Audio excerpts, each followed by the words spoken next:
जय श्री राधे, जय श्री कृष्णा। आप सब कैसे हो प्रिय सखाओं, प्रिय मित्रों।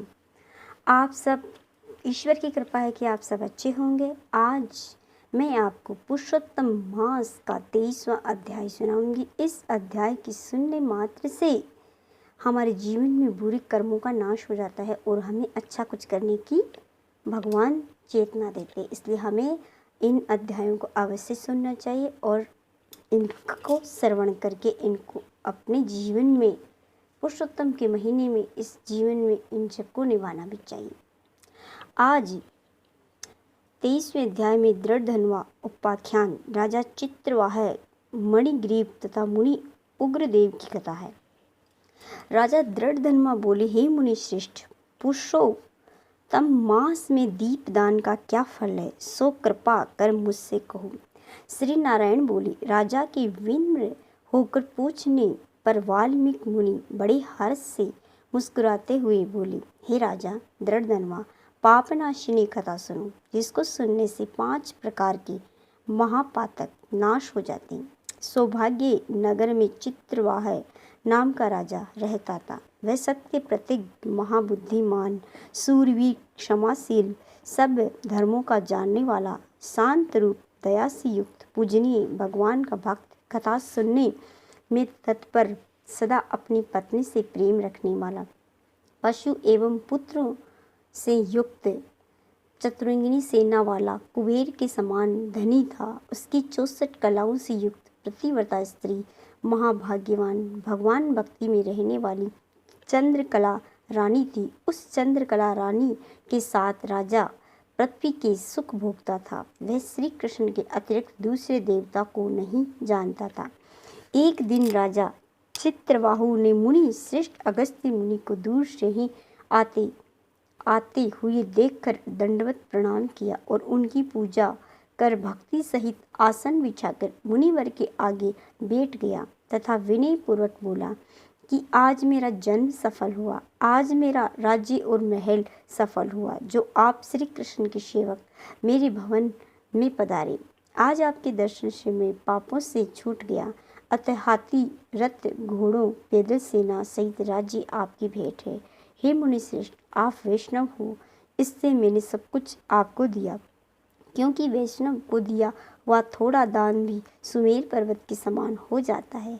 जो पुरुष दिन भर में कोड़ी भर शाक अथवा उत्तम अन्न वैष्णव ब्राह्मण को नहीं देता, उसको वह दिन निष्फल है, ऐसा वेद वेताओं का कहना है। जो कोई ब्राह्मण आदि विष्णु भक्त हो, वे पूजने योग्य हैं। उनका वाणी, मन और कर्म से सत्कार करना चाहिए। ऐसा ऋषिगण, चार्य, गौतम और मुनि सुमंत ने मुझसे कहा है। जब तक सूर्य उदय न हो तब तक तारों की छटा रहती है। इसी प्रकार जब तक वैष्णव विनम्र नहीं आवे तब तक अन्य ब्राह्मणों की छटा रहती है। अगस्त्य जी बोले, हे चित्रवाहु, तू सब प्रकार से धन्य है। तेरी ये सब प्रजा भी धन्य है, जो तुम जैसे वैष्णव प्रजा की रक्षा करते हो। जिस राज्य का राजा हरि भक्त न हो, उस राज्य में नहीं रहना चाहिए। इसलिए वैष्णव रहित राज्य में रहने से वन में रहना अच्छा है।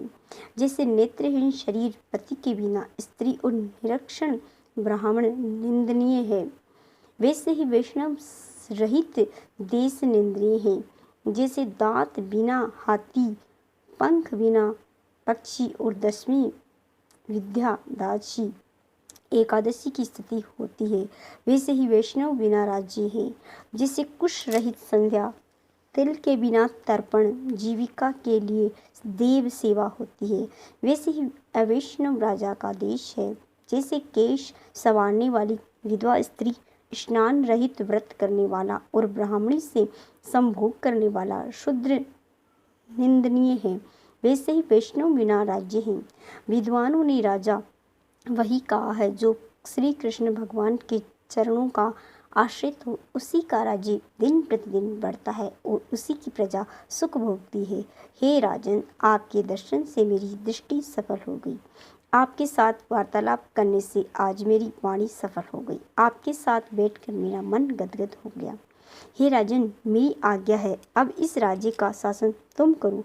मैं तुमको राज्य में पुनः प्रतिष्ठित कर रहा हूँ, तुम्हारा कल्याण हो। श्री नारायण बोले। इस प्रकार कहकर चलने की इच्छा करने वाले अगस्त्य जी को राजा चित्रबाहु की पतिव्रता पटरानी ने परम भक्ति पूर्वक प्रणाम किया। अगस्त्य जी बोले, सुहे, तुम सदा सौभाग्यवती रहो हो और भक्ति पूर्वक पति की सेवा करती रहे। श्री कृष्ण भगवान में तेरी दृढ़ भक्ति हो, ऐसा आशीर्वाद देते हुए मुनि से विनय पूर्वक राजा सिर नवा हाथ जोड़कर फिर बोला, हे महर्षि, मुझे अपार धन, अकंटक राज्य और पतिव्रता स्त्री किन सुकर्मों से प्राप्त हुई? हे विपेंद्र, ये सब मुझे बतलाइए। मैं आपकी शरण में आया हूँ। हाथ के दर्पण की भांति आप त्रिकालदर्शी हो। श्री नारायण बोले। इस प्रकार राजा का प्रश्न सुनकर मुनि श्रेष्ठ अगस्त्य जी ने एकाग्रचित्त होकर बोली, मैंने तेरे पूर्व जन्म का सब चरित्र देख लिया। वह सब प्राचीन इतिहास कहता हूँ। तू सुंदर, चमत्कार, श्री मणिग्रीव नाम से शूद्र जाति में पैदा हुआ था तथा जीव हिंसक था, नास्तिक, दुष्चरित्र, पर स्त्रियों को हरने वाला, बुरे विचारों वाला तथा अशिष्ट था। तेरी यह सुंदर स्त्री पूर्व जन्म में तेरी भार्या थी। ये मन क्रम वचन से पति की सेवा में रहती थी। ये पतिव्रता महाभाग्यशाली धर्मात्मा तेरे ऊपर कभी भी दुष्प्रभाव न रखती थी। तुझ कुकर्मी को तेरी जाति के अन्य भाई बंधु ने त्याग दिया और राजा ने क्रोधित हो तेरा सब वैभव छीन लिया।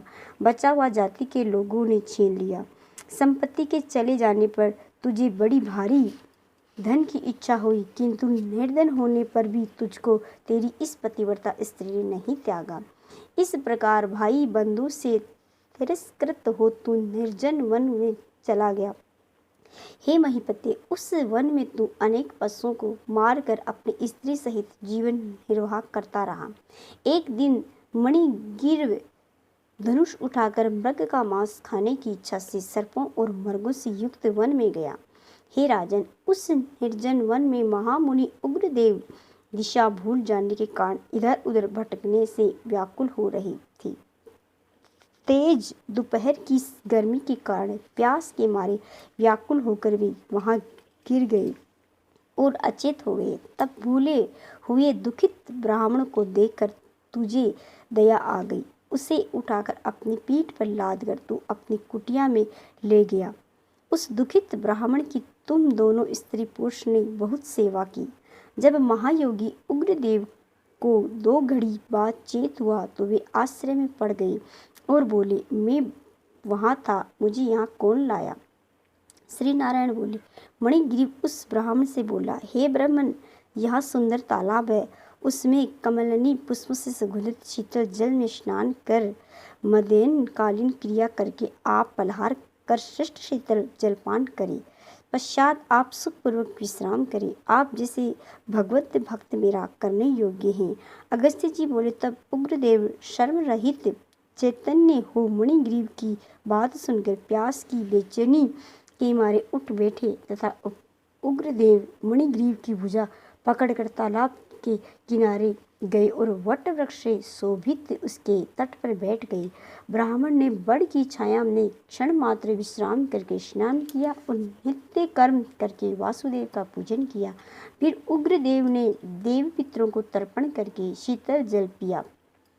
पश्चात बड़ की जड़ के पास बैठ गए। मणिग्रीव मुनि श्रेष्ठ को नमस्कार कर सत्कार करने के लिए विनय पूर्वक बोला, हे ब्राह्मण, आप मेरे उद्धार के लिए मेरे आश्रम में आए हैं। इस तरह आपके दर्शन से मेरे सब पाप नाश हो गए।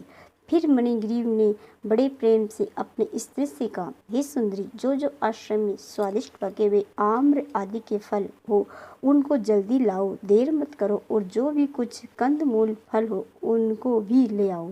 अपने पति के ऐसे वचन सुन सुंदरी ने आम्र के फल और कंदादि लाकर बड़े हर्ष से ब्राह्मण के आगे रख दिए। मणिग्रीव फिर मुनि श्रेष्ठ से बोला, हे ब्राह्मण, फलों को अंगीकार कर आप हम दोनों स्त्री पुरुषों को कृतार्थ करें। उग्रदेव बोले, अरे भाई, मैं तुमको नहीं जानता कि तुम कौन हो, अतः तुम पहले मुझे अपना परिचय दो, क्योंकि बुद्धिमान ब्राह्मण बिना जाने किसी का कुछ नहीं खाते। मणिग्रीव बोले, हे द्विज, शार्दूल में जाति और भाई बंधु से त्यागा हुआ मणिग्रीव नाम का शूद्र हूँ। उग्रदेव शूद्र के ऐसे वचन सुनकर प्रसन्न हुए तथा फलाहार करके फिर जल पिया। पश्चात सुख से बैठे ब्राह्मण के दोनों चरणों को अपनी गोद में ले रखकर मणिग्रीव दावता हुआ बोला, हे मुनि श्रेष्ठ, इस निर्जन और भयावन दुष्ट हिंसक व्याघ्रदि से युक्त मन में होकर आपको कहाँ जाना है? उग्रदेव जी बोले, हे शूद्र, मैं ब्राह्मण हूँ, प्रयाग जाना चाहता हूँ। इस समय अनजाने में से इस महाभयंकर वन में भटक कर आ गया। यहाँ प्यास की बेचैनी और थकान के कारण मैं मरणासन को हो गया। मुझको तूने जीवन दान दिया है, अतः बताओ मैं तुझे क्या दूं? हे मणिग्रीव, तुम दोनों स्त्री पुरुष ने वन का आश्रय क्यों लिया, सो मुझसे कहो, वह दुख मैं दूर करूंगा। अगस्त्य जी बोले, इस प्रकार उग्रदेव के मनोहर वचन सुनकर अपनी स्त्री के सामने ही मुनीश्वर की प्रार्थना कर दरिद्रता रूपी समुद्र में तरने के लिए मणिग्रीव अपने लिए किए हुए कर्मों का फल वर्ण करने लगा।